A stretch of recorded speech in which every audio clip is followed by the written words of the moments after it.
बिस्मिल्लाहिर्रहमानिर्रहीम। I'm Mohammad Abdul Hussain Bhuiya, Junior Instructor, Electronics Technology, Chandpur polytechnic institute. আজকে আমি basic ইলেকট্রনিক্সের তৃতীয় অধ্যায়ের বাকি অংশটুকু নিয়ে আলোচনা করব। লাস্ট ক্লাসে আমি পিএন জাংশন ডায়োডের ফরওয়ার্ড বায়াস এবং রিভার্স বায়াস পর্যন্ত আলোচনা করেছিলাম। আজকে সেই ফরওয়ার্ড বায়াস এবং রিভার্স বায়াসে ভোল্টেজ এবং কারেন্টের যে সম্পর্কটা আছে, ভোল্টেজের সাপেক্ষে কারেন্ট কিভাবে পরিবর্তিত হয় বা কারেন্টের আচরণটা কেমন হয় সেটা নিয়ে আলোচনা করব, যাকে বলা হয় VI characteristics curve. VI means V means voltage, I means current. এখানে ভোল্টেজের সাপেক্ষে কারেন্টকে একটি গ্রাফের মাধ্যমে স্থাপন করা হবে এবং সেটাই হচ্ছে ডায়োডের ভিআই বৈশিষ্ট্য রেখা। এখন আমরা দেখে নেই যে ফরওয়ার্ড কন্ডিশনে সেই ভিআই ক্যারেক্টারিস্টিক্স কার্ভটা কেমন হয়। আমরা তাহলে প্রথমে একটি ফরওয়ার্ড কানেকশন চিত্র অঙ্কন করি। এটা হচ্ছে পি টাইপ, এটা হচ্ছে এন টাইপ। হোল থাকবে, এখানে থাকবে ইলেকট্রন।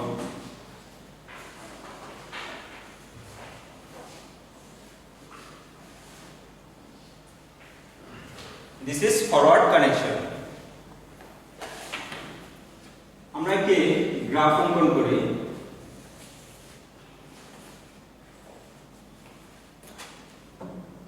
গ্রাফে ভার্টিক্যালি আমরা কারেন্টকে প্লেস করলাম, আই দ্বারা কারেন্টকে ডিনোট করা হয়, আর হরিজন্টালি আমরা ভি কে ডিনোট করলাম। V means voltage.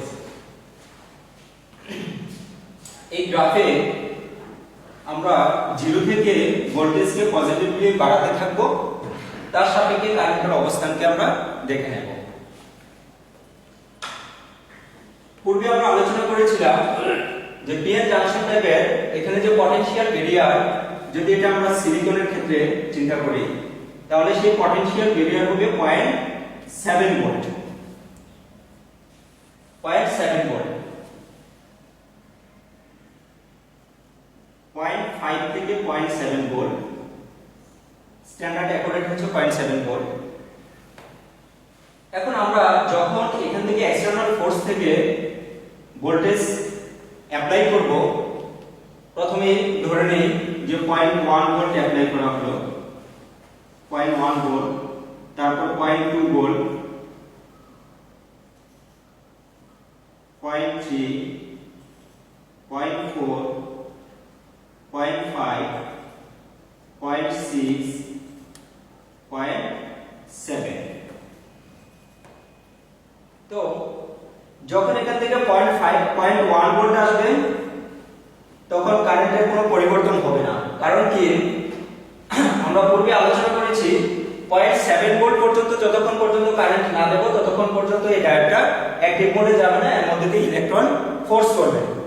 যখন আমরা 0.2 তে দেব, একই কন্ডিশন, কারেন্ট বাড়বে না, কারেন্ট 0 তেই থাকবে। 0.3 একই কন্ডিশন, 0.4, 0.5। যেহেতু এটা 0.5 থেকে ধীরে ধীরে একটু একটু বাড়তে থাকবে,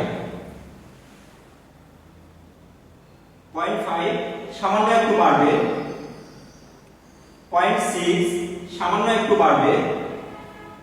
যখন 0.7 আসবে তখন খুব দ্রুত গতিতে কারেন্ট বৃদ্ধি পাবে। কারণ যখন 0.7 ভোল্ট আসবে তখন এই ডিপ্লেশন লেয়ারটা পুরোপুরি উঠে যাবে, আর ডিপ্লেশন লেয়ার যখন উঠে যাবে তখন এর মধ্যে দিয়ে খুব বেশি পরিমাণ ইলেকট্রন ফ্লো হতে পারবে এবং কারেন্ট খুব দ্রুত গতিতে বৃদ্ধি পাবে।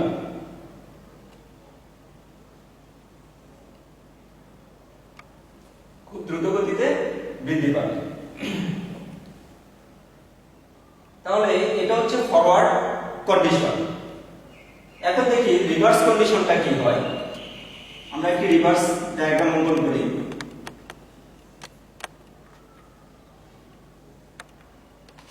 PTI and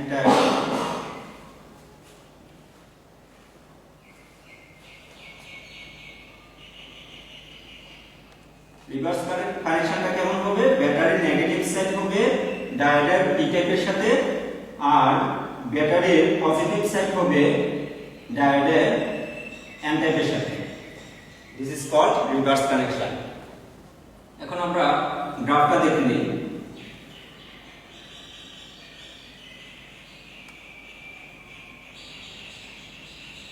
এটা হচ্ছে ভোল্টেজ,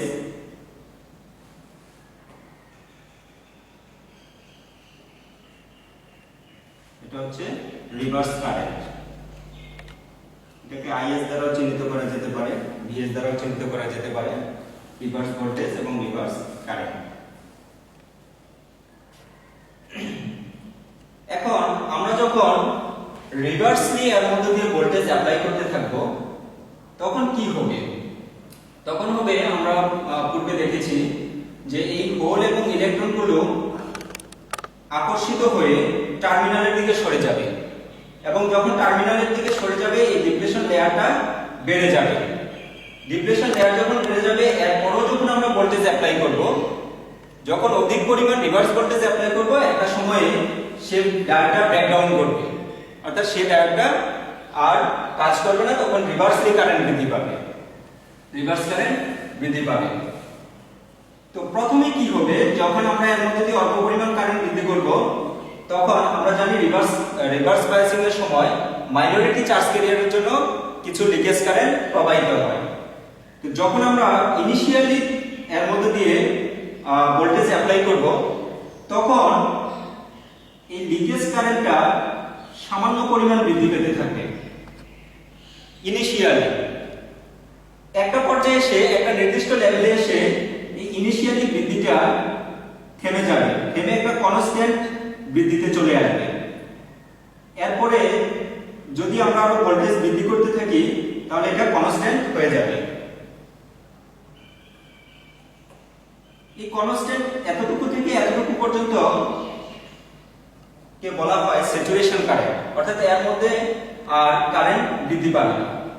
এখন ডিপ্লেশন লেয়ারটা অনেক বেড়ে গেছে, যখন আমরা এই রিভার্সলি কারেন্ট প্রবাহিত করব, ডিপ্লেশন লেয়ারের পরিমাণ বৃদ্ধি পাবে।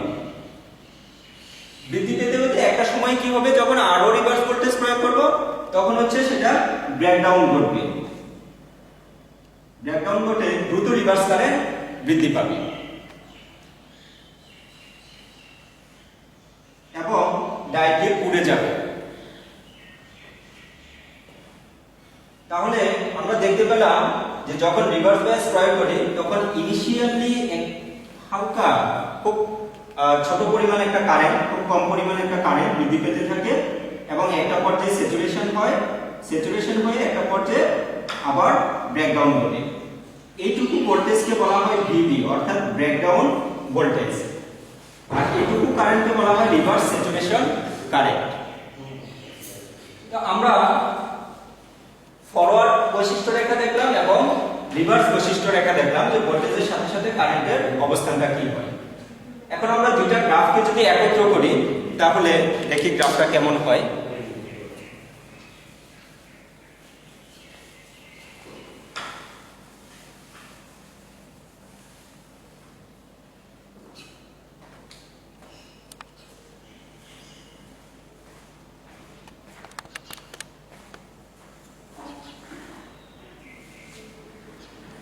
তোমরা জানো এটা একটা xy অ্যাক্সিস, এই ভার্টিক্যাল লাইনকে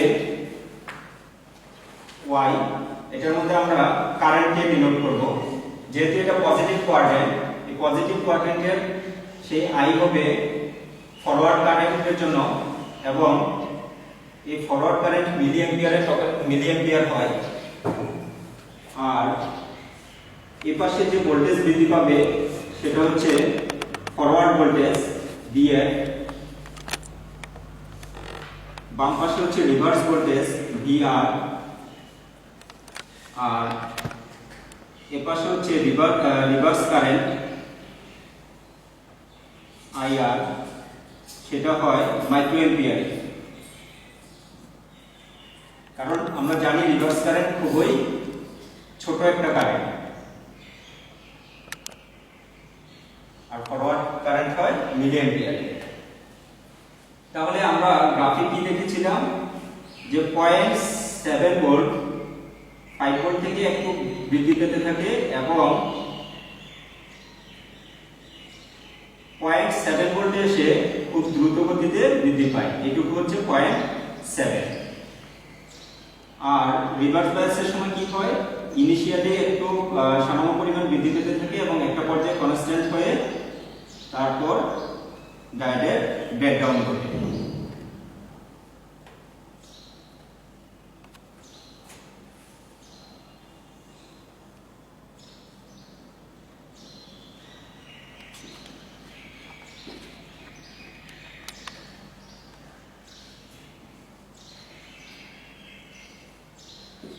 এটা হচ্ছে ফরওয়ার্ড কানেকশনের সময়, আর এটা হচ্ছে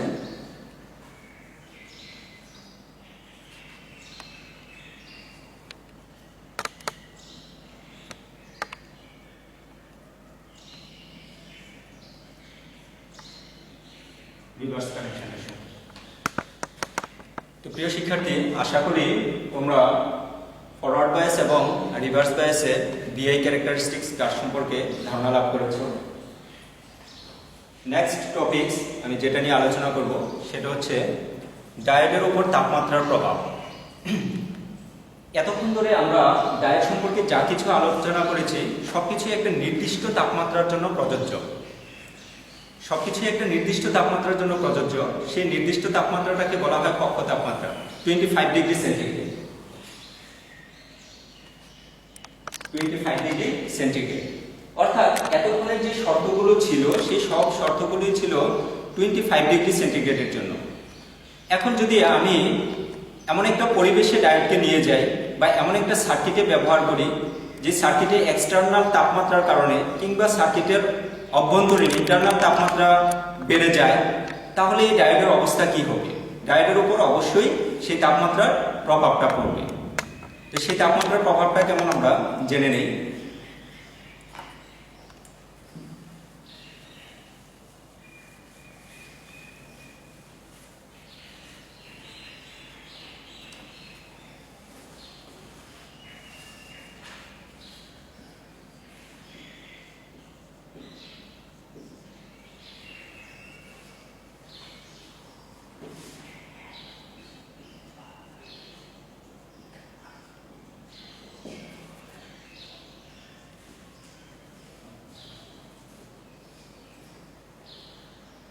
ডায়োডের উপর তাপমাত্রার প্রভাব। যখন একটা সিলিকন ডায়োডের তাপমাত্রা বেড়ে যাবে, তাপমাত্রা বাড়ার সাথে সাথে ওই ডায়োডের যে মাইনরিটি চার্জ ক্যারিয়ারগুলো আছে সেই মাইনরিটি চার্জ ক্যারিয়ারগুলো ধীরে ধীরে বৃদ্ধি পাবে। মাইনরিটি চার্জ ক্যারিয়ার বৃদ্ধি পেলে কি হবে? জাংশনের পুরুত্ব কমে যাবে। আর যখন জাংশনের পুরুত্ব কমে যাবে তখন ফরওয়ার্ড বায়াসিং এর সময় যে পটেনশিয়াল ব্যারিয়ারটা আছে সেই পটেনশিয়াল ব্যারিয়ারটা যদি তাপমাত্রা বৃদ্ধি পায় তাহলে পটেনশিয়াল ব্যারিয়ারটা কমে যাবে। আবার যদি তাপমাত্রা কমে যায় তাহলে পটেনশিয়াল ব্যারিয়ারটা বেড়ে যাবে। সেটা কেমন আমরা দেখি।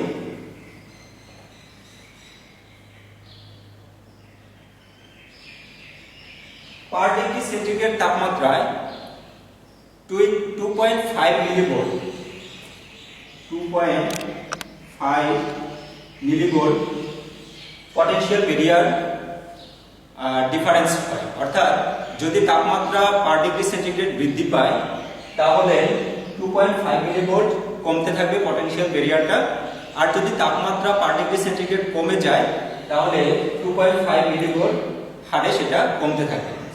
তাহলে আমরা ধরে নেই যে একটা নরমাল ডায়োডের কক্ষ তাপমাত্রা থাকে 25 ডিগ্রি সেন্টিগ্রেড। যদি তাপমাত্রা বেড়ে ধরে নেই যে আমরা 100 ডিগ্রি তাপমাত্রা বেড়ে গেল, তাহলে ওই ডায়োডের তাপমাত্রা তখন থাকবে 125 ডিগ্রি সেন্টিগ্রেড। তাহলে দেখি যে সেই 125 ডিগ্রি সেন্টিগ্রেডে কি হয়।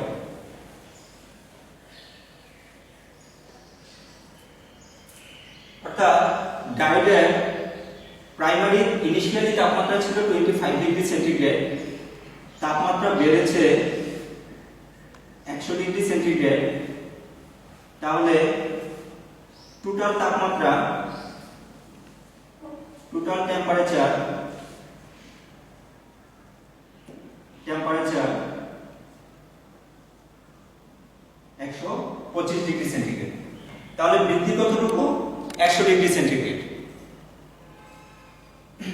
তাহলে প্রতি ডিগ্রি সেন্টিগ্রেডে যদি 2.5 মিলিভোল্ট বৃদ্ধি পায়, তাহলে 100 ডিগ্রি সেন্টিগ্রেডে পটেনশিয়াল ব্যারিয়ার বৃদ্ধি পাবে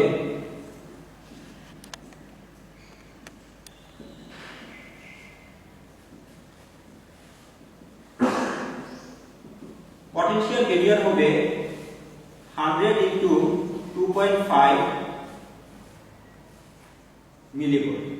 যেহেতু 100 ডিগ্রি সেন্টিগ্রেড তাপমাত্রা বৃদ্ধি পেয়েছে, তাহলে এটাকে আমরা যদি গুণন করি তাহলে হবে 250 মিলিভোল্ট।